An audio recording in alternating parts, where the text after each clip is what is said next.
Movie के start होते ही हमें 3 लोगों को एक लेक पर दिखाया जाता है जो कि यहाँ हॉलीडे स्पेंड करने के लिए आए थे। लड़के का नाम कलेब था जो कि लेक के किनारे अपने ड्रोन को उड़ा रहा था और तभी वहाँ जेसिका आती है। ड्रोन जेसिका को लगते लगते बच जाता है। इस पर वो गुस्सा होकर कलेब से कहती है, क्या तुम ध्यान नहीं दे सकते? अगर ये मुझे लग जाता तो मेरा फेस कट जाता। इस पर कलेब कहता है कि नहीं, इसका ब्लेड इतना तेज नहीं है। इसके बाद हमें इनकी तीसरी फ्रेंड टेरेसिका को दिखाया जाता है जिसकी तबीयत खराब होने की वजह से वो अपने रूम में आराम कर रही थी। जेसिका उसकी तबीयत का पूछने के लिए अभी उसके रूम में आई थी और तभी वहाँ देखती है कि टेरेसिका वहाँ पर पहले से रखी हुई एक बुक को रीड कर रही है। लेकिन यहाँ अजीब बात ये कि वो जिस आवाज़ से बुक को रीड कर रही थी वो टेरेसिका की नहीं थी, यानी कि उसे किसी इविल डेड ने पोजेस कर लिया था। जेसिका ये सब देखकर बहुत परेशान होती है और तभी टेरेसिका उस पर अटैक कर देती है। खुद को बचाने के लिए वो वहाँ से भागती है। क्लैब भी टेरेसिका को इस हालत में देखकर बहुत हैरान था और फिर देखते ही देखते टेरेसिका उस लेक में छलांग लगा देती है। क्लैब को आइडिया नहीं था कि वो कितनी डेंजरस है, इसीलिए वो टेरेसिका को बचाने के लिए लेक में छलांग लगा देता है और फिर थोड़ी सी खामोशी के बाद उसका कटा हुआ सर लेक से बाहर आ गिरता है और इसके बाद टेरेसिका भी पानी से निकलकर हवा में तैरने लगती हैं। और यही था इस मूवी का इंट्रो। हमें एक दिन पहले का सीन दिखाया जाता है। एक लड़की जिसका नाम बात था वो प्रेग्नेंट थी और इस न्यूज़ को वो अपनी बहन को देना चाहती थी।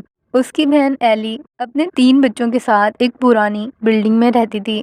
अब हमें एली के घर का सीन दिखाया जाता है जहाँ पर उसकी बेटी कैसिका सीजर से अपनी डॉल का सर काट देती है। जब उसकी माँ इससे पूछती है कि इसने ऐसा क्यों किया तो कैसिका उन्हें कोई जवाब नहीं देती और इसके बाद ही इनका डोर नॉक होता है जिसे चेक करने के लिए एली बाहर जाती है, लेकिन डोर ओपन करने पर वहाँ कोई नहीं था और फिर अचानक से बेथ वहाँ आकर उसे डरा देती है। ये दोनों बहनें काफ़ी टाइम बाद मिली थी। अब एली बच्चों को पिज़्ज़ा लेने के लिए घर से बाहर भेज देती है। जब ये बच्चे पिज़्ज़ा लेकर घर वापस आ रहे थे, अपने गैराज तक पहुँचते हैं तो अचानक से ज़मीन फटने लगती है और वहाँ एक होल हो जाता है। उस होल के अंदर देखने पर म्यूजियम तक जाता हुआ रास्ता नजर आता है। उस म्यूजियम को बहुत साल पहले ही बंद कर दिया गया था और वहाँ जाना किसी को भी अलाउ नहीं था। अपने सामने म्यूजियम का खुला हुआ रास्ता देखकर ये बहुत एक्साइटेड हो जाते हैं, इसीलिए ये उस होल से म्यूजियम के अंदर चले जाते हैं।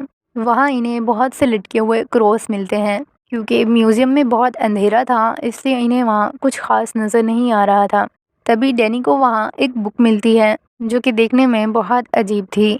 उस बुक को बहुत सी चीज़ों से कवर करके रखा गया था। ये देखकर डैनी को लगता है कि इस बुक में ज़रूर कुछ खास होगा, इसीलिए वो बुक को वहाँ से अपने साथ ही ले आते हैं।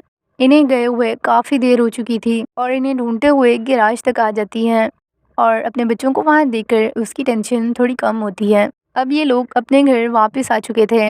अब डैनी अपने रूम में आकर उस बुक को ओपन करने की कोशिश करता है जिसे वो म्यूजियम से अपने साथ लाया था, लेकिन उसके बहुत ट्राई करने के बाद भी वो बुक नहीं खुलती और इसी दौरान उसके हाथ पर कट लग जाता है। डैनी का ब्लड ड्रॉप उस बुक पर गिरने की वजह से वो खुद ब खुद ही खुल जाती है। अब ब्रिजिट भी वहाँ आ जाती है और ये दोनों मिलकर बुक को देखने लगते हैं। बुक का इंट्रो पढ़ने पर इन्हें वहाँ बहुत सी अजीब लिखी हुई चीज़ें नज़र आती हैं, जिनमें से बहुत सी चीज़ें तो इन्हें समझ ही नहीं आ रही थी। इस बुक के इंट्रो में क्लियरली मेंशन था कि ये पूरी बुक ब्लड से लिखी गई है। डैनी बुक को रीड करना शुरू करता है जिससे उसे पता चलता है कि काफ़ी टाइम पहले चर्च के फादर ने भी चर्च से इस बुक को ट्रांसलेट करने की परमिशन मांगी थी, लेकिन उसे चर्च ने अलाउ नहीं किया था। इसीलिए उस फादर ने इस बुक को सीक्रेटली ट्रांसलेट करने का प्लान बनाया था। इसमें उसने अपने बाकी 2 दोस्तों को भी ऐड किया था और इस बुक पर सीक्रेटली काम करने की वजह से फादर और उसके बाकी फ्रेंड्स ने डीमंस को आज़ाद कर दिया था। और तभी हमें एली को दिखाया जाता है जिस पर अचानक से किसी ने हमला कर दिया था और देखते ही देखते एली की आंखें डेड आई में बदल चुकी थी। लग रहा था कि उसे किसी इविल ने पोजेस कर लिया है। फिर वो अपने घर में आती है और एग के शील्ड्स के साथ ही ऑमलेट बनाना शुरू कर देती है। तभी वहाँ बैथ आकर उसकी अजीब सी हरकत को नोटिस करने लगती है। एली अपने मुंह में भी कुछ बड़बड़ा रही थी, लेकिन उसकी बात की इन्हें कुछ समझ नहीं आ रही थी। एली की इस तरह अचानक से बदली हुई हालत को देखकर ये लोग बहुत परेशान थे और तभी एली वहाँ गिरकर बेहोश हो जाती है। इस तरह अचानक से बदली हुई हालत को देखकर ये लोग बहुत परेशान थे और तभी एली वहाँ गिरकर बेहोश हो जाती है। ये लोग उसे हॉस्पिटल ले जाने के लिए घर से बाहर लाते हैं। लिफ्ट तक पहुंचने पर इन्हें पता चलता है कि वो तो काम ही नहीं कर रही और इतनी देर में एली मर चुकी थी। अब ये लोग उसे वापस घर ले आते हैं। एली की आंखें अभी भी खुली थी और ये लोग उसकी आंखें बंद कर देते हैं, लेकिन वो खुद ही दोबारा से खुल जाती हैं। ये देखकर वो हैरान होते हैं और दोबारा से उसकी आंखों को बंद कर देते हैं। डैनी ये सब देखकर बहुत सैड था क्योंकि उसे पता था कि ये सब उसी बुक की वजह से हो रहा है जो वो म्यूजियम से अपने साथ ही ले आया था। अब बेथ को कॉल आती है। जब वो कॉल अटेंड करके बात करती है तो दूसरी तरफ से उसे एली की आवाज़ सुनने को मिलती है। ये देखकर वो बहुत हैरान थी कि एली फ़ोन पर बात कैसे कर सकती है। एली फ़ोन पर इससे कह रही थी कि मुझे आग में फेंक दिया गया है, मुझे बहुत जलन हो रही है, मुझे यहाँ से बचा लो। और इसके बाद ही एली दोबारा जिंदा हो जाती है और उसकी बॉडी जलने लगती है। ये देखकर ये लोग उसे ले जाकर बाथ टब में लिटा देते हैं और फिर एली हवाओं में उड़ते हुए सीलिंग पर चिमट जाती है और फिर इसके बाद वो दोबारा से बाथ टब में गिरती है और फिर इन पर हमला करना शुरू कर देती है।